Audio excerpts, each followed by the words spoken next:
Dear students, welcome to you all on the digital platform of Dhruv Science Maths Point. Let's make the learning simple. और हमारा chapter number चल रहा है 13 statistics part 3 हम करने जा रहे हैं अभी।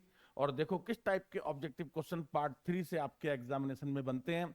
और अगर आप सारे क्वेश्चन कर लेते तो मेरे को जहां तक मैं सोचता हूं आपसे कोई क्वेश्चन बचना नहीं चाहिए, जो आप पेपर में किसी को चाहे सेट 1 सेट 2 सेट 3 जो भी मिले आपका क्वेश्चन सॉल्व हो जाएगा। आप देखो ध्यान से, अब ये वाला जो क्वेश्चन है ना पार्ट 1 के फर्स्ट क्वेश्चन के साथ मैच करता है, बट उसकी जो वैल्यू थी वो एलिमेंट में दी थी और ये जो वैल्यू है ये आपको डिटेल में दी है। जैसे in a frequency distribution the mid value of a class is 10 and the width of the class is 6 और लोअर लिमिट चाहिए। अब देखो समझो, जैसे ये कोई क्लास इंटरवल है। अब इस क्लास इंटरवल में ये कहता है कि इसका the width of the class is 6। With with किसको कहते हैं? विथ मतलब गैप। जैसे सपोज इंटरवल आप बोल रहे हो 5 to 10, 10 to 15, 15 to 20, तो उसकी जो विथ है ना वो कितनी हो जाएगी?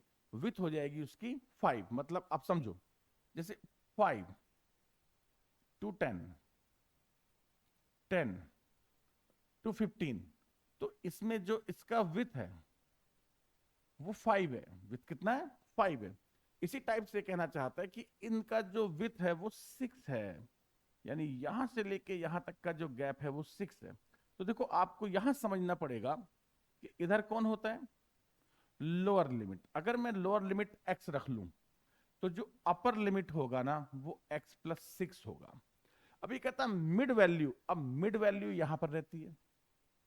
अब ये जो मिड वैल्यू है ये 10 है। मिड वैल्यू किसको कहते हैं? x को कहते हैं। x क्या होता है? x होता है lower limit plus upper limit. Upper limit हम स्टेट तो बहुत सारा पढ़ते हैं, मीन मोड मीडियन आराम से निकाल लेते हैं, लेकिन ये छोटी छोटी चीजें जो हम यूज करते हैं ना ऑब्जेक्टिव में, यहां से क्वेश्चन बन के आता है। तो ये हमारा फॉर्मूला हो गया किसका? मिड वैल्यू का। मिड वैल्यू होता है हमारा lower limit plus upper limit upon 2। अब देखो लोअर लिमिट x है, अपर लिमिट x प्लस 6 है अपॉन 2, और क्या कहता है मिड वैल्यू जो है वो 10 है। तो सॉल्व करो, 10 2 जा 20 equal to 2x plus 6, 2x plus 6 यहां लिखना था 2 10 जा 20। 20 में से आप 6 को माइनस करें, 2x इक्वल टू आपका 14 आएगा और x आपका 7 आएगा।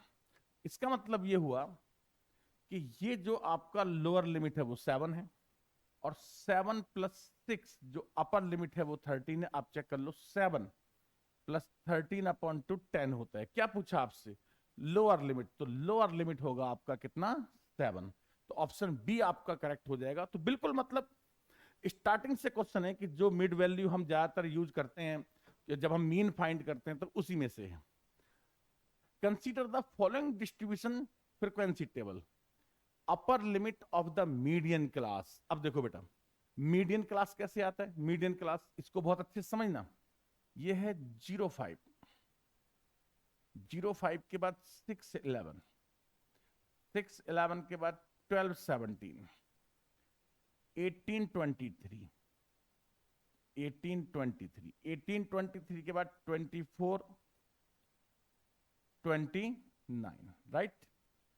13 10 15 8 11, 13 10 15 8 11। कॉम्युलेटिव फ्रीक्वेंसी टेबल बनाओ।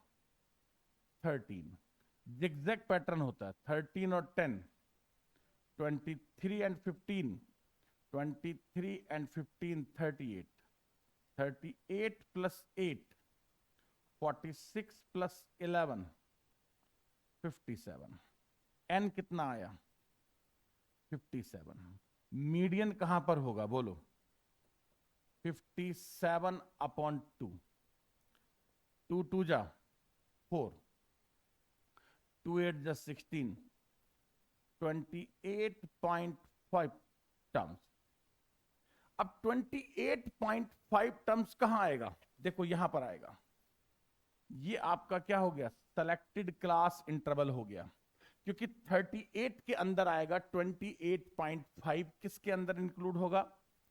28.5 38 के अंदर इंक्लूड होगा। हमारा जो आंसर आया वो ये आया। बट आप यहां देखो 05, 5 के बाद क्या आ गया? 6। और जब डिसकंटिन्यूअस क्लास इंटरवल होते हैं तो इनमें कितना गैप है? 1 का। तो पहले वाले में से आप समझना बेटे बहुत अच्छे से मेरी बात को, ठीक है? मैंने क्या बोला कि आंसर कितना आएगा? आंसर इसने क्या बोला?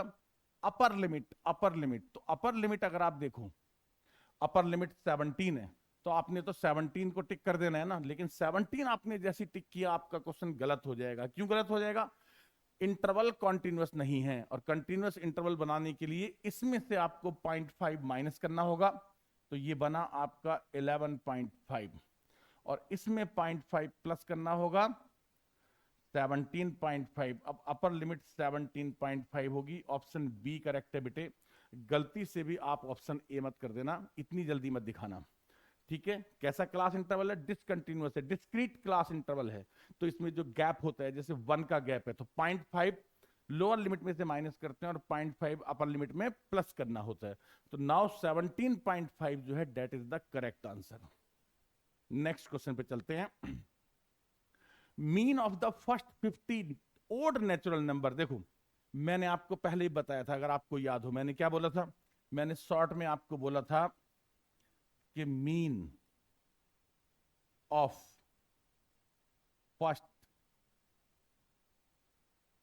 n natural odd numbers is n। अगर आपको मैंने ये भी कहा था कि अगर आप मेरी बात याद रख सकते हैं तो आप याद रख लीजिएगा, क्योंकि आपका क्वेश्चन इससे बहुत जल्दी सॉल्व हो जाएगा। ये आपके लिए है। तो अगर आप इसके हिसाब से देखें तो मैंने तो बेटा आंसर दे दिया 50, सॉल्व हो गया मेरा क्वेश्चन। तो इन मतलब अगर मुझे फार्मूला आता है इन 10 सेकंड, अगर मुझे फार्मूला नहीं आता है तो मैं कैसे सॉल्व करूंगा? फिर तो मुझे लिखना होगा 1 3 5 7, लास्ट में आएगा 99। मैंने क्या बोला था? फर्स्ट क्लास जब मैंने पढ़ाई थी पार्ट 1, तो पार्ट 1 के अंदर मैंने आपको बताई थी कि 1 to 100, 1 से 100 तक 50 are even number, 50 are odd number. तो अब ये ऑड हो गए 1 से लेके 99 तक। इनका सम करो, formula n/2, n total number of term 50 है, a plus L, a plus L. क्या फार्मूला मैंने यूज किया लिख देता हूं। AP का formula n/2 a plus L. अब देखो 50/2 25 इंटू 100, और इनका सम आ गया 2500। मीन आपको आता है, क्या होता है बोलो? मीन आपका होता है बेटे सम ऑफ ऑब्जर्वेशंस।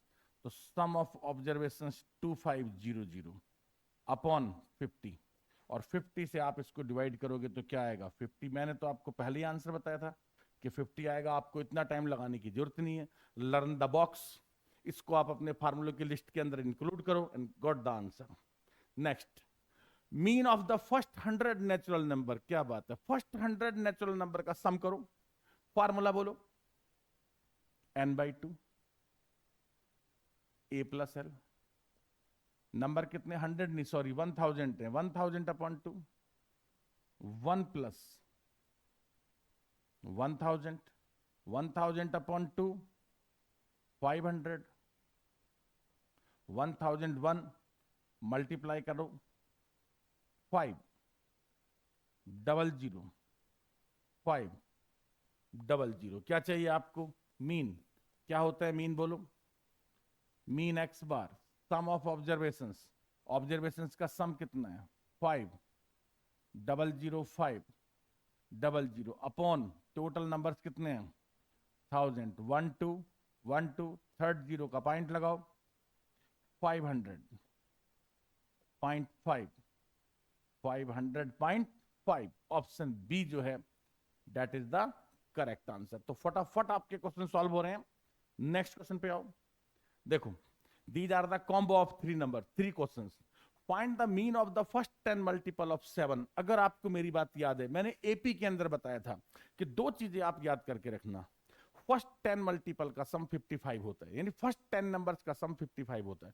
कहता 10 मल्टीपल ऑफ 7, 7 1 जा 7, 7 2 जा 14, 7 3 जा 21, 7 10 जा 70, और 1 से 10 तक का सम क्या होता है 55। क्या बना आपका 7 5 जा 35, और 7 5 जा 35, और 385।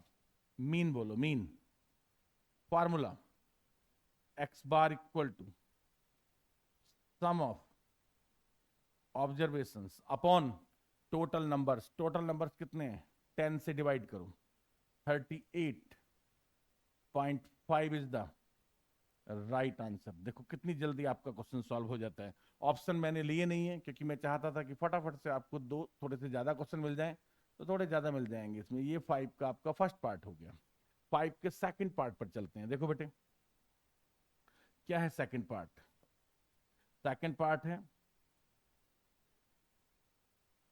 Median of the first 9 prime numbers. 9 prime numbers, 9 odd होता है, 9 plus 1/2, fifth term is median. कितना सिंपल है।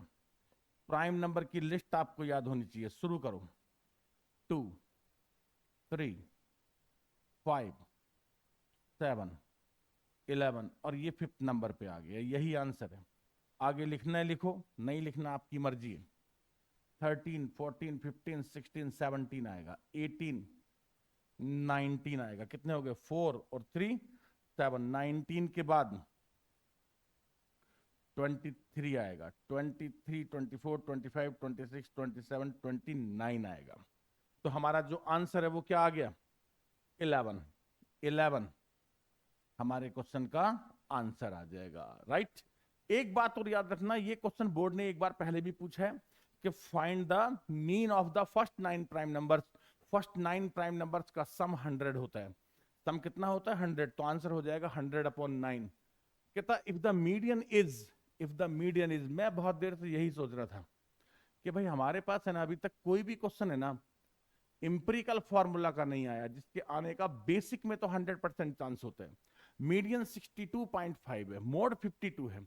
कहता हमें क्या चाहिए मीन विल बी। तो आपको फार्मूला याद होना चाहिए। फार्मूला क्या होता है z equal to 3m minus 2x bar.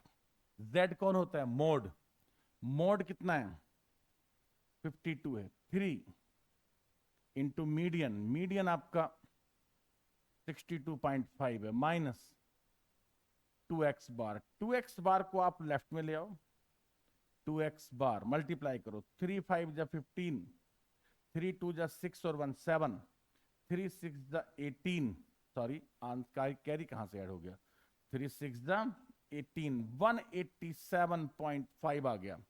Minus कर दो 52, 7 से 2 माइनस किया 5, 18 से 5 माइनस किया 13/2, और ये क्या आ गया x बार। डिवाइड करो 2 6 जा 12, 2 7 जा 14, 2 7 जा 14, 2 5 जा 10, 67.75 आपके क्वेश्चन का आंसर आ जाएगा। लिख देता हूं 67.75 आंसर आ जाएगा।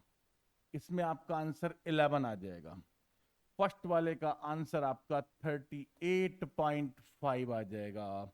तो इट्स ओवर द क्लास। तो आप पढ़ते रहिएगा, अच्छे से पढ़ाई करते रहें। All the best, God bless you. बहुत अच्छे आपके मार्क्स आने चाहिए। सारे बच्चे 90+ आए, 95+ आए, और कुछ ऐसे बच्चे भी हो जो 100/100 आए। Thank you, thanks to all of you.